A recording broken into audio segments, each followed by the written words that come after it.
Halo semuanya, bersama saya Maradi Putra. Di sini saya akan menjelaskan mengenai distribusi sebagai kegiatan ekonomi.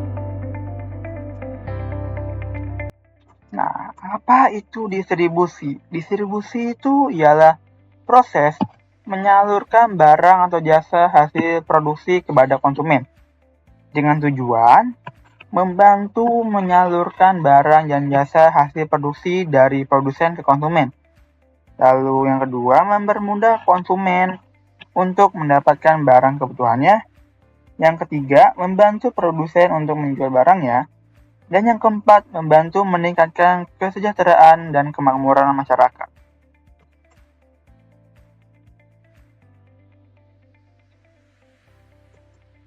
Nah, fungsi distribusi ini ada dua. Pertama, fungsi pokok. Dan kedua, fungsi tambahan. Nah, yang pertama, fungsi pokok. Apa itu fungsi pokok? Ialah tugas-tugas yang mau tidak mau harus dilaksanakan, seperti pengangkatan, transportasi, penjualan, selling, pembelian atau buying, penyimpanan, storing, pembakuan, sandar, kualitas barang, dan penanggung risiko. Lalu ada fungsi tambahan, ialah tugas-tugas yang bersifat opsional, seperti menyeleksi, mengepak atau mengemas, dan memberikan informasi.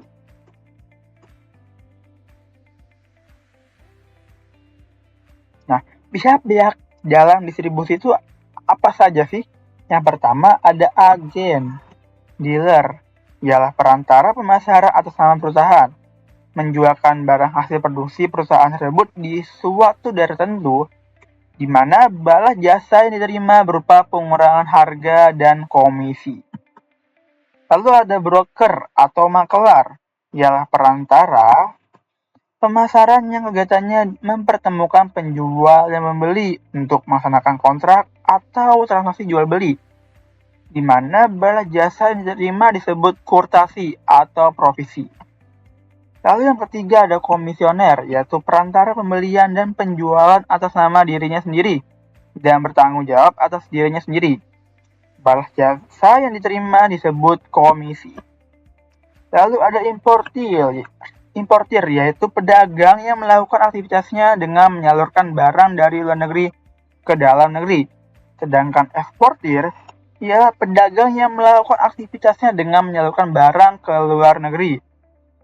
Lalu ada pedagang besar atau grosir atau wholesaler, ialah pedagang yang membeli barang dan menjualnya kembali kepada pedagang yang lain.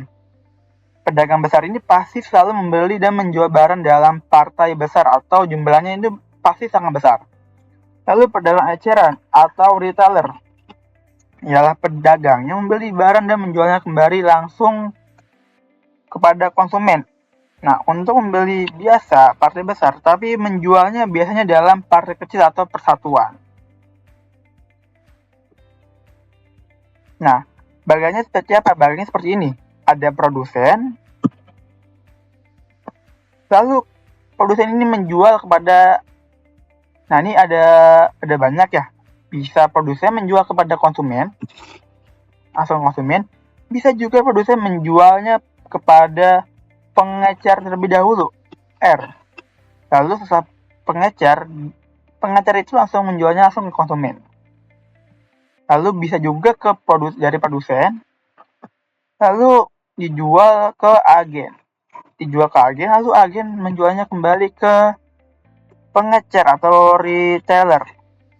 Retailer menjual lagi ke konsumen. Lalu ada proses lain, produsen menjual ke grosir, lalu menjual ke pengecer, lalu menjualnya ke konsumen. Dan ini juga produsen menjual ke agen, lalu agen menjual ke grosir menjual lagi ke retailer, lalu menjual lagi ke konsumen. Lalu ada kasus lain, produsen bisa menjual ke broker atau makelar. Lalu broker ini akan menjualnya ke konsumen. Nah, ada lagi kasus lain, produsen bisa menjualnya ke komisioner. Nah, komisioner ini akan menjualnya lagi ke konsumen.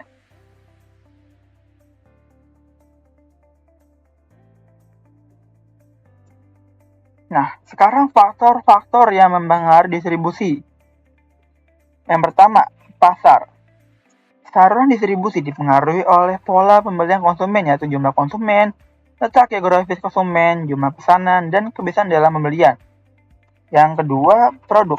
Produk ini berkaitan dengan objek fisik, barang bersangkut paut dengan nilai unit, besar dan berat barang, berdasarkan barang, standar barang, dan pengemasan. Lalu ada produsen. Pertimbangan yang diperlukan di sini ialah sumber dana, pengalaman, dan kemampuan manajemen serta pengawasan dan pelayanan yang diberikan. Lalu ada keempat, perantara. Nah, dari perantara ini beberapa faktor yang perlu dipertimbangkan antara lain pelayanan perantara, keuangan perantara, sikap perantara terhadap pemisahan produsen, volume penjualan, dan ongkos penyaluran barang. Sekarang kita sampai di mata rantai di distribusi, di mana ada dua. Pertama, distribusi langsung. Artinya, menyalurkan barang dari produsen langsung kepada konsumen tanpa melewati perantara. Contohnya, seorang penjual martabak memproduksi sendiri dan langsung menjualnya dagangannya kepada pembeli atau konsumen tanpa perantara. Lalu yang kedua, distribusi tidak langsung. Artinya, menyalurkan barang dari produsen kepada konsumen melalui perantara. Misalnya, produsen menjual dagangannya seperti sabun ke pedagang besar, lalu dijual lagi ke pedagang kecil, lalu pedagang kecil ini, retailer, menjual lagi dagangannya ke pedagang eceran. Nah, sabun ini dijual lagi ke konsumen. Jadi di sini distribusi langsung ini banyak perantara atau adanya perantara dari produsen ke konsumen.